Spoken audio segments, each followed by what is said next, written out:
Listo. Bueno, encantado de conocerte y muchas gracias por la invitación. Bueno, William, William Dávila es un gran amigo, está metido en diferentes temas muy importantes de desarrollo empresarial, académicos, etcétera. Nos va a contar su experiencia de vida el día de hoy. William Dávila, bienvenido al programa Tu Vox, un programa que se escucha y se mira a nivel nacional e internacional.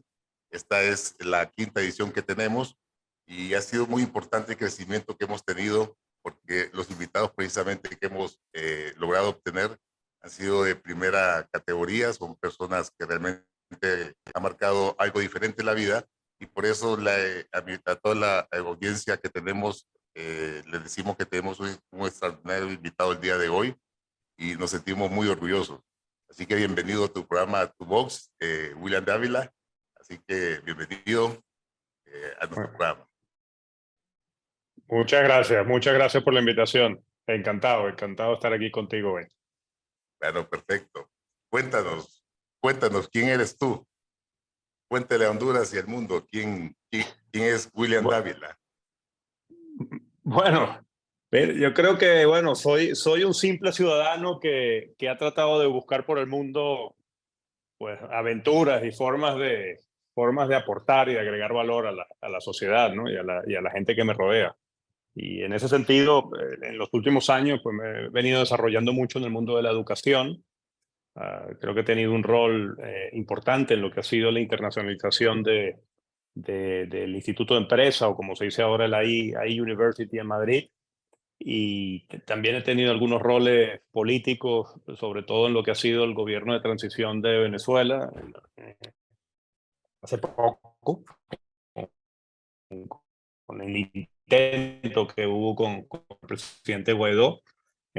Y por otro lado también crear, soy director de una fundación, presidente de una fundación que se llama UP, con la idea de usar las herramientas educativas para, bueno, abrir la mente y sobre todo en todo lo que está relacionado con la digitalización o con el pensamiento digital y la alfabetización digital, como se dice ahora. Y en esos ámbitos me he venido desarrollando y más recientemente pues estoy dirigiendo una iniciativa de la Universidad del IE en el Medio Oriente y especialmente en Arabia Saudita. Interesante, en Arabia Saudita. Ahorita estás en Arabia Saudita.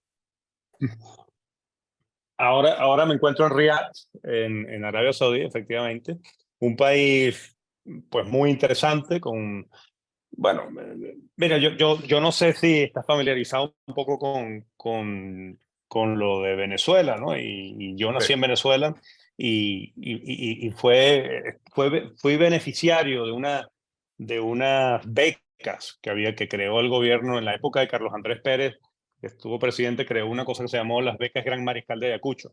Y todo eso iba en línea de usar el dinero del petróleo para fines educativos y con esas becas se educaron muchos profesionales alrededor del mundo en universidades, las principales universidades alrededor del mundo, personas que jamás hubiesen pensado que podían financiar pues, sus estudios en el mundo entero y así, y el gobierno se los financiaba completamente. Fue el caso de mi padre y en mi caso también, el cual pude salir a estudiar mis estudios de posgrado fuera.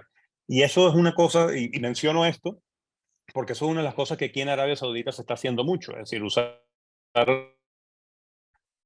mucho los ingresos petroleros para talento local que se van a las principales universidades del mundo y luego también con esa misma iniciativa crear grandes universidades aquí, traer grandes universidades del mundo aquí y reformar todo el sistema social educativo, pero también usando la educación para transformar la sociedad.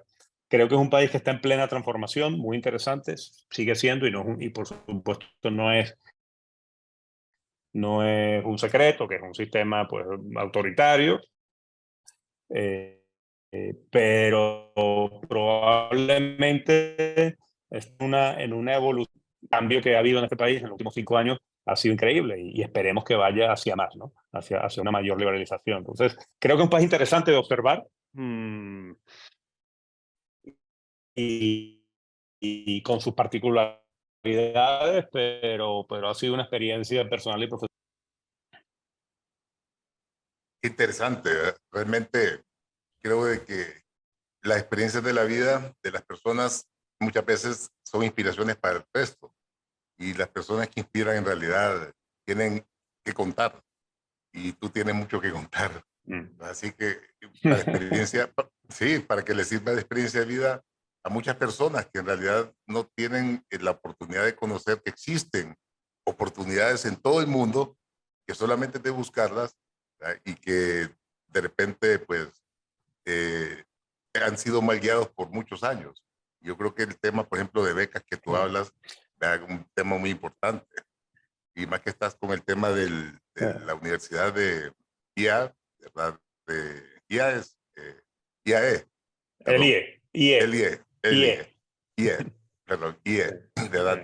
De Madrid.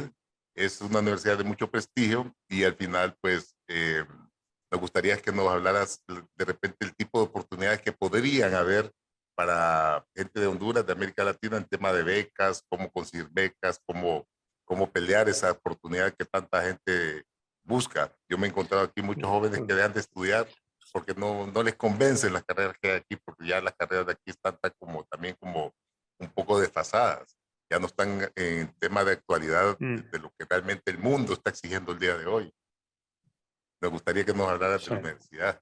Yo- sí, mira, yo creo que eso que mencionas es muy importante en el sentido de que cualquier persona, aunque nazca en un pueblo ¿no? Metido Ujú. en la provincia más profunda ¿no? de cualquier país, tiene que ver el mundo hoy en día como tu campo de actuación. Y salir en un momento dado de tu país, bien sea para estudiar o para trabajar, no se debe ver como algo como algo antipatriota ni nada por el estilo, todo lo contrario, ¿no? Yo creo que ver el mundo, recorrer el mundo, el entender el mundo, abre mucho la mente, ¿no? Te da la posibilidad de entender al prójimo, te da la posibilidad de comprender, entender la diversidad, de moverse entre diferentes culturas y aportar eso también a tu país. Así que yo sí empujo a todo el mundo que tenga la oportunidad en algún momento de su vida, pues de tener una experiencia internacional es clave. Y para eso, como mencionas, hay muchas herramientas, hay muchas posibilidades. Hay muchísimos organismos a nivel regional e internacional que financian becas para muchos niveles ¿no? De estudio, bien sea para la carrera, bien sea para nivel de posgrado. Pues todo, hay muchísimo y las mismas instituciones, las mismas universidades tienen sistemas de becas pues bastante interesantes y que aportan mucho. En el caso de la universidad, yo creo que antes de entrar específicamente en el IE, España en los últimos años se ha convertido en una referencia importante también en el tema educativo. Tradicionalmente en América Latina tendíamos a ver a los Estados Unidos, por supuesto, tienen las mejores universidades del mundo, están allí y además, pues bueno, en los últimos años había tenido, bueno, durante muchos años tuvo un sistema eh, también de atracción de talento y con muchos organismos que se prestan o que prestan facilidades para temas de becas. Y en los últimos años hemos empezado a ver Europa, ¿no? Y en particular España empieza a tener un sistema educativo muy bueno y de mucha referencia en América Latina. Y hay muchos sistemas, muchos organismos, muchas instituciones públicas y privadas que pueden financiar actividades y particularidad además de que el sistema en Europa es más económico que en Estados Unidos, ¿no? Y en España pues empiezan a haber una serie de universidades muy competitivas a nivel internacional, tanto a nivel de estudios de pregrado como de posgrado. O sea, yo sí invito a explorar y a ver qué hay y qué se ofrece en un momento dado, si ese es el interés ¿no? de estudiar ahí. En cuanto a la Universidad del IE, tengo muchos años trabajando allí. Es un proyecto de visionarios, la verdad, a los cuales admiro mucho, que han creado esa universidad y en la cual me siento profundamente parte de ella y de haber colaborado mucho en lo que ha sido su crecimiento y expansión en los últimos años. Ha sido un proyecto que empezó muy local en Madrid y, y pues, tiene presencia en muchos países del mundo y ahora en Medio Oriente. Eh, la, la, yo creo que uno de los valores que más aporta esta institución a la gente que pasa por ahí es la visión emprendedora. Y cuando digo emprendedora es o bien de crear tu propia empresa, sí, pero también el emprendedor no solamente es cuando creas tu propia empresa, sino cuando tomas un proyecto y lo pones en práctica, bien sea en la política, bien sea una de las cosas que se caracteriza del IE. Y hoy en día, la verdad es que está, bueno, es un proyecto muy internacional.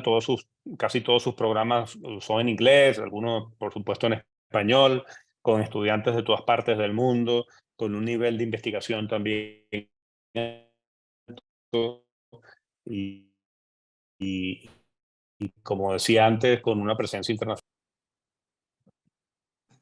Realmente interesante este proyecto porque sí da oportunidades a los jóvenes e incluso a adultos también, ¿verdad? Que buscan ser emprendedores. Al final, el, yo he sentido que, por ejemplo, en Honduras, la gente que busca ser emprendedores no existe como un instituto o una organización que realmente les enseñe cómo llegar hasta el momento de ser emprendedor en toda su magnitud, utilizar herramientas tecnológicas, utilizar herramientas alternativas que le permitan a ellos marcar la diferenciación, buscar lo que es de repente especializaciones de productos, eh, en fin, una cantidad de situaciones. El tema del café, por ejemplo, muchas personas tratan de exportar café, pero al final podemos buscar una diferenciación en lo que es la venta de café, no solamente vender café en sacos, sino que también venderlo como tipo gourmet, ¿verdad? Sino buscarle lo que es un valor agregado del producto, ¿verdad? Y así poder expandir más sus clientes a nivel mundial y poder tener mayores utilidades y oportunidades para sus hijos y sus familias al tener mayor ingreso. Pero muchas veces aquí no existe esa guía que les permita a ellos conocer que existe un mercado más adelante, más amplio, mucho más grande, el cual permita tener productos diferentes. Una asociación de cafetaleros en Honduras hace Sí. un tiempo me trajo miel de café para que la probara. No sé si la has escuchado o la has probado alguna No, vez. no, pero Realmente es no. deliciosa, es de la flor de café. También trajeron café tostado, mentolado, ¿verdad? Y uno de los es como un confite, pero realmente es bien rico. Pero son productos que lo están haciendo artesanalmente y yo estoy 100% seguro que si ellos logran conseguir un mercado internacional, podrían colocarlo fácilmente sus productos y venderlo y tener mayores utilidades.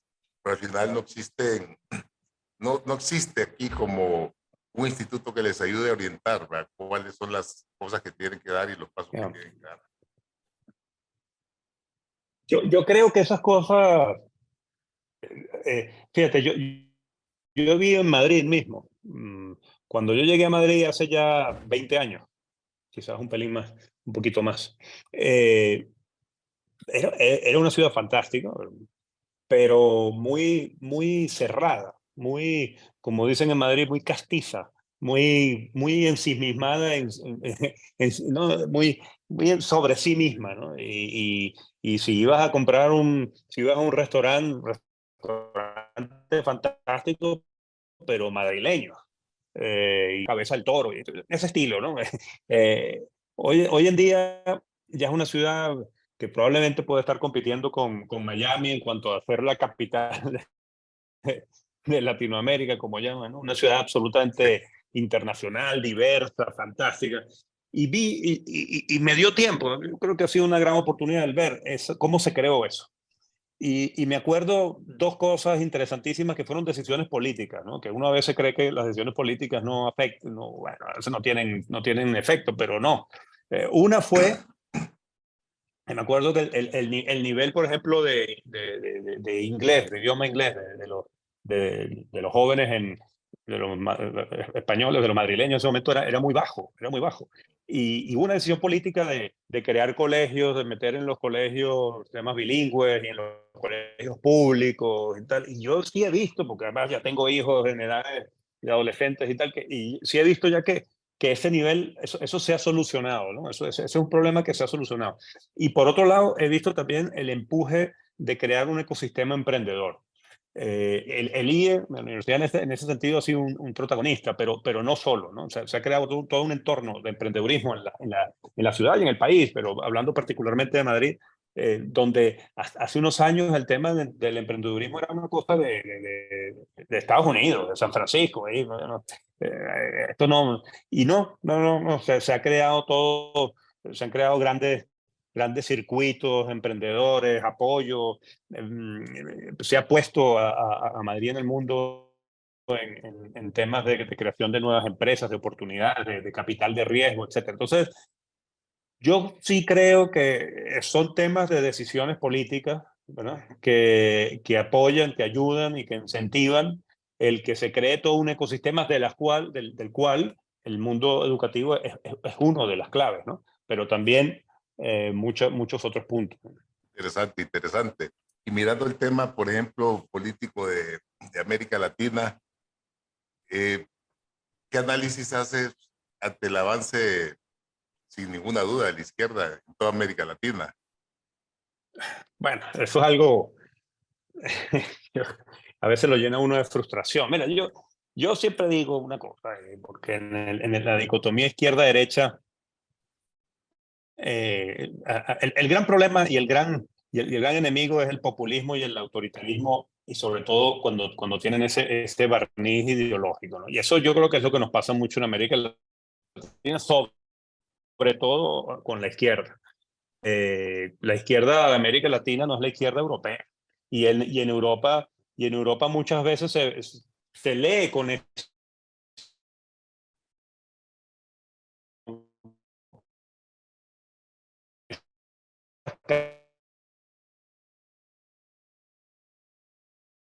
Aló,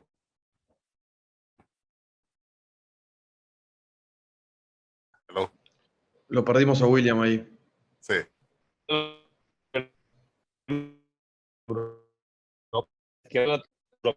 Asimilar a la Asia y tal. Y también la izquierda. ¿Aló? se cortó cuando te Yo te hice veo. la consulta a la izquierda. Hay que editar esta parte. Sí, Ah, ¿me oyes? ¿Me oyes sí, ahora? sí. Ah, bueno. Eh, No, a mí no se me cortó. O sea, no, yo los veía. No, que decía que muchas veces el problema con la izquierda en Latinoamérica es que se une esa idea de izquierda, pero también con el populismo y el autoritarismo, ¿no? Y que desde Europa muchas veces se lee a la izquierda latinoamericana bajo patrones europeos, cosa que no es así. O sea, la izquierda europea de centro, que es una izquierda socialdemócrata y tal, no es para nada la izquierda esta radical latinoamericana. Y hablo mucho con políticos europeos donde les trato de explicar que cuando ven a Chávez y a otras figuras que hoy en día están por ahí, o cuando veían a Maduro y tal, que esa no es la referencia, o eso no se puede asimilar como la izquierda de centro europea, ¿no? Y nosotros sí, efectivamente, tenemos ese gran problema en Latinoamérica, no logramos crear estabilidad, vivimos en una eterna revolución, y lamentablemente, pues bueno, ahorita estamos en una ola de crecimiento de esa izquierda populista, eh, que lo único que esperamos es que, bueno, que por lo menos no llegue a esos niveles como ha llegado en Venezuela, que ha destruido completamente el país, pues. Desgraciadamente, Venezuela es un referente en el tema del chavismo y creo que también España lo está sintiendo por medio de algunos partidos políticos que han entrado a la vida política de España y que están haciendo leyes que realmente son como ilógicas, irracionales, que no dan una convivencia a nadie. Esto realmente las leyes que están metiendo Sí. son, son, son populistas, son ilógicas muchas veces, y creo que las elecciones de este fin de semana que viene va a ser bien interesante en España. ¿Qué piensas tú de las Son elecciones en claves, son España? claves. No, absolutamente claves. Mira, haciendo, uno tiene la experiencia de cómo llegó el chavismo a Venezuela y esas cosas, no estamos en un poco como los procesos a lo mejor pueden parecerse en algunos aspectos. Yo creo que esta izquierda populista en España tiene su origen en la crisis del 2008, ¿verdad? Cuando hubo la gran crisis financiera, pues bueno, esa crisis originó y de ahí nació, de las protestas que hubo en esa época, nació lo que hoy es el partido Podemos, que además ya no existe como Podemos como tal, sino que ya se ha dividido y, y ha, y ha mutado otro partido en otra figura. Es un peligro que España es un país muy complejo, muchos factores. Se une un factor regionalista, ¿verdad? Se une un factor. ¿Aló, me oyen? Sí, ¿Me están oyendo? Ok. Hay un factor regionalista, hay un factor ideológico histórico. Hay mucha gente en España, mucha gente se dice de izquierda o de derecha simplemente porque a su familia la mataron, los abuelos lo mataron en la guerra civil, un bando u otro. Entonces no se lee necesariamente desde un punto de vista pragmático, sino también hay un tema histórico allí. Y luego, pues efectivamente, es una democracia parlamentaria, con lo cual para poder formar gobierno hay que tener, ¿no?, aliados políticos que te permitan tener la mayoría y tal. Y eso ha llevado al país a veces a un estancamiento o a un inmovilismo político porque influyen las regiones. Entonces tiene a lo mejor el gobierno regional de la región cualquiera que tiene apenas dos diputados en el Parlamento, pues a lo mejor hay que contar con esos dos diputados para poder formar gobierno. Entonces esos dos diputados que sacaron ahí 3 votos, resulta que tienen una influencia que nunca te hubiese imaginado que pudieran tener y tiene valor su opinión, ¿no? Dentro de formar ese gobierno. Y eso está pasando ahora con el gobierno actual, el gobierno que lo dirige Pedro Sánchez, que es del PSOE, un partido en teoría de centro izquierda, pero que se está viendo muy amarrado bajo las decisiones de partidos más radicales, como ha sido el caso de Podemos y sus mutaciones, ¿verdad? Y partidos regionales, que además dentro de esos partidos regionales también vemos esa dicotomía de partidos radicales de izquierda, de partidos moderados de izquierda, de partidos radicales de derecha y de partidos moderados de derecha. Entonces hay una complejidad a la hora de poder formar alianzas y tal. Creo que las elecciones regionales que se aproximan ahora en España son muy importantes y es de notar la influencia también que va a tener en estas elecciones regionales, por lo menos en algunas regiones, en varias regiones del país, del voto latinoamericano. Y en especial el voto venezolano va a tener una influencia muy importante en regiones como Madrid o Canarias o Valencia o Galicia, ¿no? Donde ya, bueno, hay un número de venezolanos importante que por supuesto tienen cualquier discurso que se acerque milimétricamente a algo que tenga que ver con el chavismo, pues totalmente rechazado. ok, interesante. Yo creo que al final Mm. la migración también ha sido un problema muy grande en América Latina.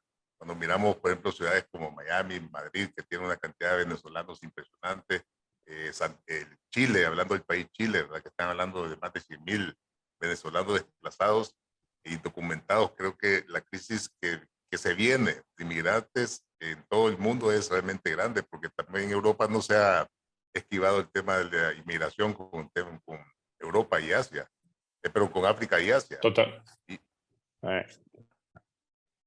yo creo que esto al final golpea las sí, economías sí, de sí, totalmente. ¿verdad? Golpea las economías de los países. No sé qué piensas tú sobre las políticas migratorias que deberíamos de tener los países de América Latina, tomando en cuenta las políticas migratorias que está tomando Estados Unidos en este momento. Hace mucho más complejo lo que es la migración. Creo que al final la gente va a y mirar aún más todavía Europa y España. No sé qué piensas al respecto. Ah, absolutamente. Mira, yo por un lado viendo el tema de la emigración, o sea, eh, partiendo de la emigración venezolana y llevándolo hacia términos más genéricos, la emigración venezolana es la segunda mayor del mundo, después de la Siria en este momento, y es la primera de América Latina. Un país que, bueno, o sea, yo cuando estudiaba en Venezuela de pequeño, no, de joven, ahí no, o sea, que no había venezolanos en ninguna parte. Mira, yo me acuerdo que yo estudié, hice unos pequeños cursos en Helsinki, en Finlandia, y estando en el mercado de Helsinki, que hay un puerto ahí, se hace un mercado los domingos, entonces estaba ahí, bueno, viendo y tal, y oigo a alguien escuchar así, hablar español, medio venezolano, y me acerco y era era el embajador de Venezuela en Helsinki. Entonces era amigo de mi padre y tal, y hicimos buena relación. Y me decía que eso estamos hablando año 2000, por ahí, 2001. Habían 6 venezolanos viviendo en Finlandia en ese momento. Sí. Bueno, la última vez que estuve en Finlandia, que fui eso estamos hablando hace 20 años, la última vez que estuve en Finlandia, que fui hace poco, hace relativamente poco por trabajo, ya habían hasta areperas en Helsinki. Es decir, hoy en día hay venezolanos los lugares más recónditos del mundo. Bueno, aquí en Arabia Saudí, solamente en la industria petrolera y aviación y tal, hay más de 2000 venezolanos. Es decir, que ha sido un tema dramático y drástico. Ahora, es cierto que la emigración o la migración venezolana que se ve en América Latina en muchos casos es diferente a la que se ve en otras partes del mundo, porque, bueno, muy poca gente va a venir a Arabia Saudí en un bote, ¿no? Una barcaza. Vienen porque además esto tiene políticas migratorias muy restrictivas y vienen porque tienen algunas habilidades especiales, sobre todo en la industria petrolera, que hay que recordar que Chávez echó a la calle a través de un programa de televisión a 20.000 personas de la industria petrolera que constituían más de 100.000 horas de entrenamiento, y todas se fueron a las principales industrias petroleras del mundo, ¿no? Pero luego hay el drama de la inmigración a través del camino, ¿no? De gente que camina, pues, y que sale de Venezuela y se va a sitios como Chile caminando, y eso constituye un drama, es un drama humano.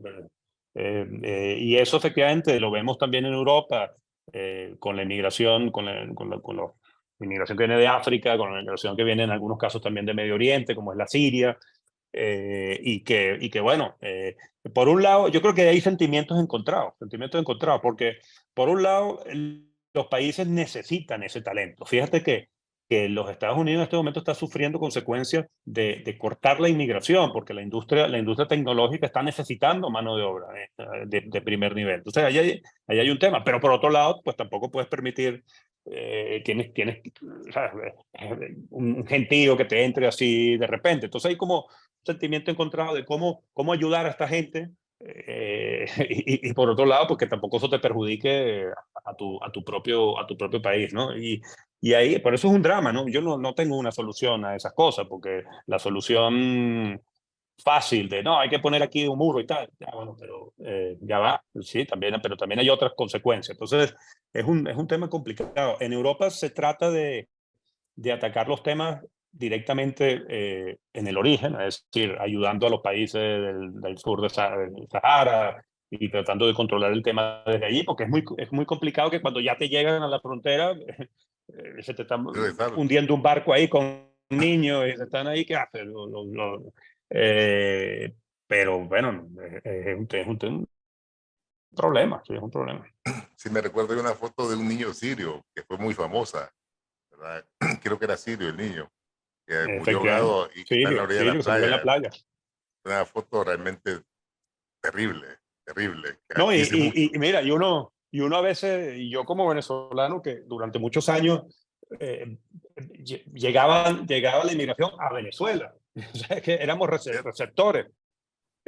Uno lo veía de una perspectiva, pero después entendiendo, yo conozco gente que ha emigrado a Venezuela con complicaciones, y gente de primer nivel que por una u otra circunstancia se ha visto obligado bueno, a salir porque han sido perseguidos políticos, porque le han matado a su familia, por estas barbaridades que comete el régimen. Y sencillamente, ¿sabes? Ya lo ves de una perspectiva de, oye, ¿qué haces? Ahí hay un tema humano, por un lado, y hay un tema también de, bueno, de gente que necesita buscarse la vida en otras partes. Entonces, es un drama, es un tema dramático. ¿Y tú crees que Venezuela vuelva a ser el de antes o un mejor Venezuela que el que tiene? Mira, yo por eso, y con un grupo de gente creamos esta fundación Building Up, pensando un poco eso. Yo creo que el país en el que uno estaba, o que yo crecí, ese se acabó.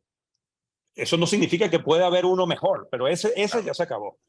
Y a mí una de las cosas que me preocupaba con esta, y por eso creamos la fundación, es que en el mejor de los casos, los jóvenes que se han quedado ahí, o que han nacido, que han crecido ahí, tienen una visión de lo que era la Venezuela de los años 90, como muy mucho, porque no habían ni nacido antes. Entonces, ¿cómo llevamos a Venezuela un nivel de formación de lo que significa la democracia, de lo que está, el mundo está yendo por un lado y Venezuela fue por otro. Entonces, ¿cómo insertamos a Venezuela en el mundo? Pero una Venezuela efectivamente nueva, que no tiene nada que ver con la que yo crecí.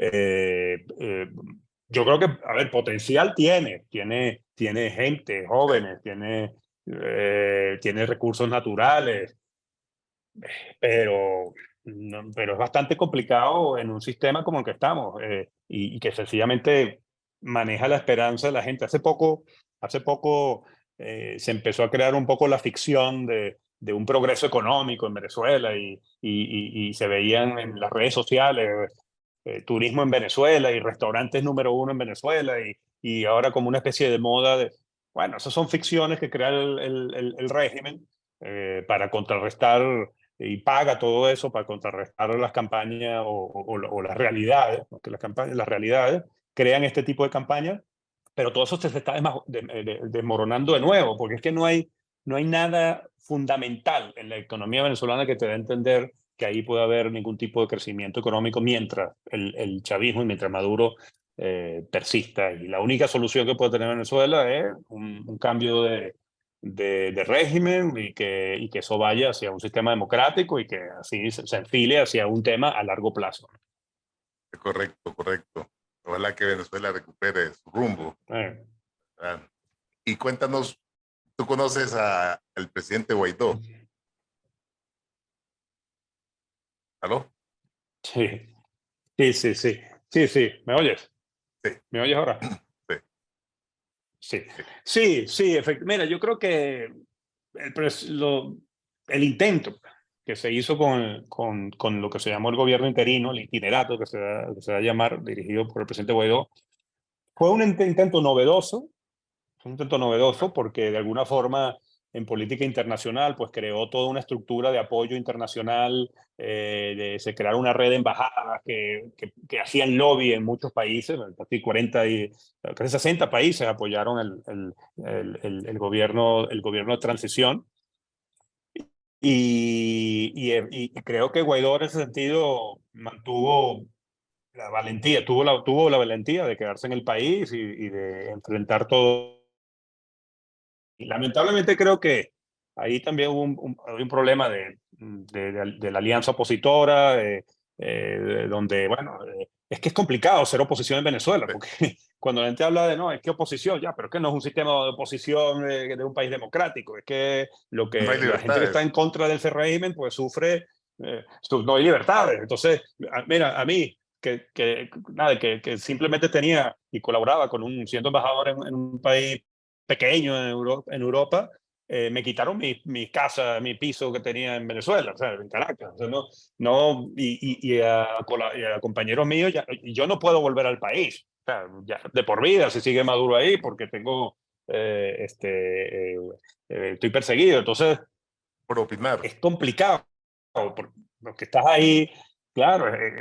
Entonces, hay que entender, ¿no? Que mientras estás ahí haciendo oposición, pues tienes una serie por un lado, ataques y por otro lado tentaciones, porque luego aquellos que están con el régimen pues sufren, tienen o disfrutan de prebendas y de dinero y no sé cuánto. Entonces es muy importante entender, ¿no?, que la lucha en Venezuela tiene que buscar formas novedosas y creo que aunque todo el movimiento de Guaidó, bueno, ahorita ha evolucionado hacia otro horizonte, pero lo que se está buscando son formas de salir de esto, en el fondo, ¿no? No, y creo que es correcto, ¿verdad? Creo que al final la oposición tiene que buscar las formas de cómo recuperar el poder en los diferentes países, porque al final eh, hay una economía que se está derrumbando, que es de América Latina, y realmente esto va a golpear fuertemente todo lo que es la economía de América Latina y también Estados Unidos, porque la migración va a aumentar de una manera inimaginable. De repente hasta estrategia que podría ser de parte de la brisa bolivariana que mencionaron ellos, de todo lo que está pasando en América Latina ahorita, la convulsión. Ahí creo que esto debe de parar, pero creo que la política que han tenido estos países de izquierdas, que es el tema del populismo, y llevarnos a una crisis sin precedentes de América Latina para poder ellos mantener el poder como acostumbran a hacerlo, ¿no? Yo estoy seguro de que en Honduras tenemos la oportunidad, todavía se va. ¿Qué piensas tú de Honduras? Tenemos la primera mujer presidenta de Honduras, pero fue de izquierda y tiene una línea de gobierno radical de izquierda, ¿verdad? Y avanzan metro a metro todos los días y no nos damos cuenta. ¿Qué es lo que tú piensas que podría pasar en Honduras? Mira, yo creo que además tengo muchos amigos hondureños y a los cuales aprecio mucho. Yo creo que, por un lado, ojalá, es que yo hago un llamado a la izquierda para la reflexión, no sé cómo decirlo, ¿no? Esa izquierda radical, para acotarlo bien, Sí, ¿no? De que es que esas cosas luego no funcionan, dejan más dolor, dejan estos radicalismos, pues, dejan tierra quemada, ¿no? Luego por donde pasan. Yo creo que hay que tratar de construir es una institucionalidad y yo creo que Venezuela no es ningún ejemplo. O sea, si alguien en Latinoamérica y si algún dirigente latinoamericano está viendo en el chavismo o ahora en Maduro una especie de ejemplo de cambio, está equivocado. Es decir, un país que en este momento tiene un índice per cápita, o sea, el de Venezuela es menor que el de Honduras, o sea, menor que cualquier, que Cuba, a nivel de Haití. Eso nadie puede, nadie puede sí. justificar un sistema Eso. de eso, que es una, es una locura, ¿sabes? Entonces, oye, busquemos es con la tendencia que sea. Yo entiendo muchos discursos, ¿no? Pero con la tendencia que sea, busquemos institucionalizar el país.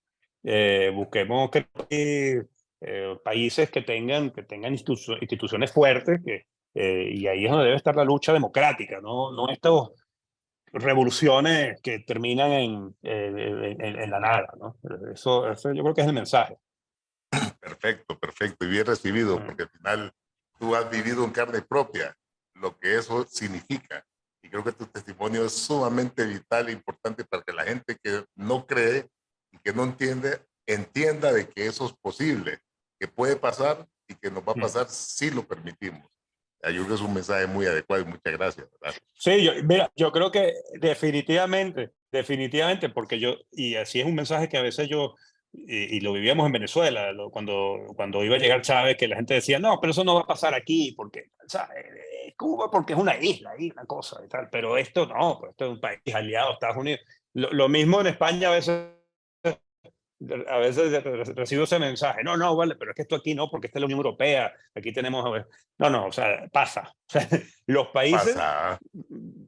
o sea, no hay fondo, o sea, cuando crees que está llegando el fondo, pueden llegar más abajo todavía. Entonces, hay que estar pendiente. Y en los países que tienen, pues todavía un sistema democrático, que tienen un sistema democrático, eso, o sea, lo que no se puede permitir es que estos mensajes destruyan la democracia. Perfecto, perfecto. Y antes de finalizar, cuéntanos de Capital. Tú eres el CEO de Capital. Estás, No, perdón, Global, de Global. sí, no, esto es un centro, dirijo un centro de desarrollo de liderazgo, ¿no? Que está abriendo la Universidad del IE en Arabia Saudí, en Medio Oriente en general, ¿no? Ah, ok, ok. Y eso, estamos en este momento en eso. Y bueno, la verdad es que trabajamos con muchas empresas aquí en la región y tratando de ser un actor, de alguna forma, en la evolución de estos países hacia bueno, un mejor futuro donde se respeten todas las libertades y haya progreso, ¿no? Creo que podemos ser un gran actor en eso, al igual que que lo hemos sido en España, que lo hemos sido en Madrid, donde creo que hemos colaborado mucho. El IE en general ha sido un actor fundamental en la internacionalización de una ciudad como Madrid. Hoy en día puedes ver en Madrid gente de todas partes del mundo y creo que el IA ha sido clave en eso. Y lo mismo pensamos hacer también en otras partes. Y en el caso que me toca a mí en este momento, estoy muy ilusionado con esa labor, ¿no? No, sí, porque creo que al final el tema, por lo menos en Honduras, el tema de educación, eh, después de lo que es la pandemia de COVID, ha sido muy afectado. La gente, la deserción escolar ha aumentado mucho, la deserción de los maestros también ha aumentado muchísimo y creo que al final el tema post-COVID y el tema educativo ha sido bien golpeado, porque también aquí en las escuelas, como no iban a clases, no le daban mantenimiento, entonces se perdieron muchas escuelas, se arruinaron muchas escuelas, Ah, saquearon muchas escuelas y realmente la deserción ha sido muy alta. No sé qué, si mm, Eso tiene que ser un plan, eso tiene que ser un plan en cualquier gobierno, cualquier plan económico y de gobierno tiene que ponerle manos a esto por una razón, es que estamos viviendo en un mundo, en un momento, en este momento que estamos viviendo. Probablemente diría yo que este es uno de los momentos más cruciales de la humanidad. A mí me alegra vivir en este momento.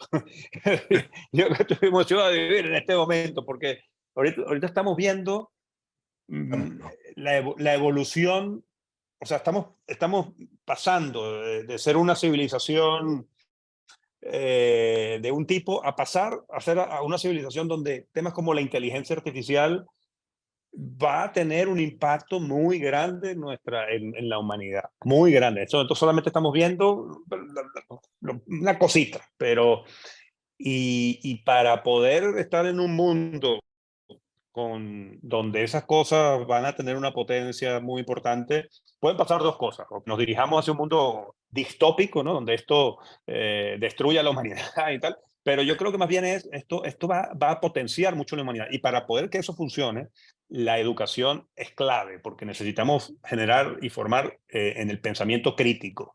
Y eso va más allá de que si eres ingeniero o eres médico, es cómo te formamos para ser un ser humano, ¿no? Y poder que estas nuevas herramientas y esta nueva realidad, donde la inteligencia artificial va a tener un rol muy relevante, pues podamos aprovechar, cada ser humano se aproveche de eso y sea para crear bienestar en la sociedad, ¿no? Y no la destruya.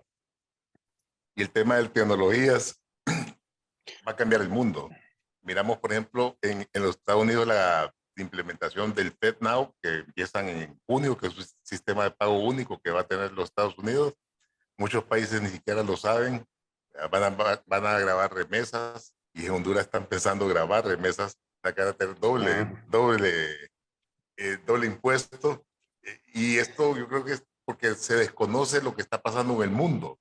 Pues si yo ya. conociera lo que está pasando en el mundo, no lo haría, ¿verdad? Pero desgraciadamente aquí en nuestro país se toman las decisiones en base a lo que está pasando en el país, nada más. No toman el tema geopolítico, el tema monetario internacional, el tema de criptomonedas, el tema de la inteligencia artificial, la creación de empleos, lo que va a ser la falta de empleos con las nuevas tecnologías o la evolución de los empleos. No se ha visto absolutamente nada de eso aquí en el país, ni siquiera se habla. Creo que al final estamos realmente rezagados en todo lo que son los temas de actualidad y no sé qué opinas al respecto, qué tiene que hacer Honduras para...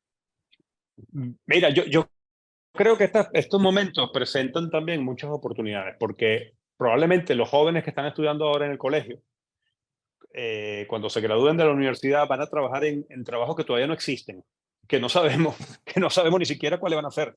Y en esas circunstancias de grandes cambios, los países tienen oportunidades de crear competencias, de crear habilidades, de crear, ¿cómo se llama? Ventajas competitivas que a lo mejor en unas circunstancias normales, estables, no se pueden crear, pero en estos cambios tan agresivos a lo mejor sí se pueden crear, ¿no?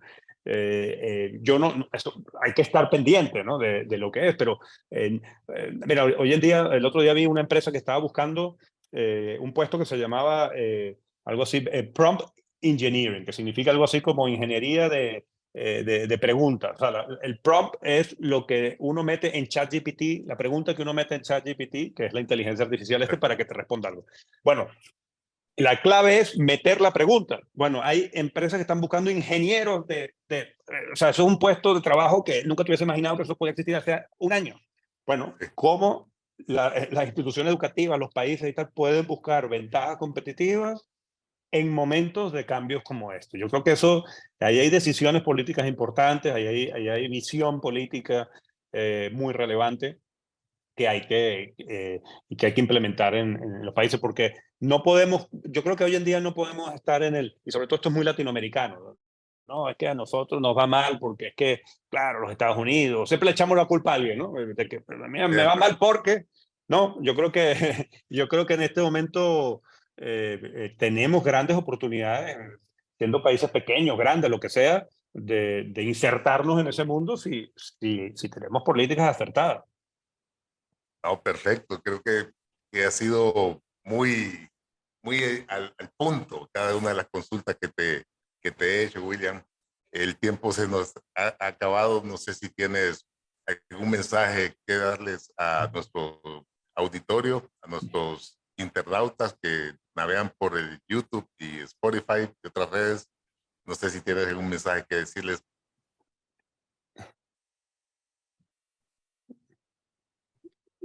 Sí. Me- Sí, no, mi mensaje es como iniciamos la conversación a ese chico o chica joven, ¿no? Que está en la provincia más recóndita eh, eh, y está-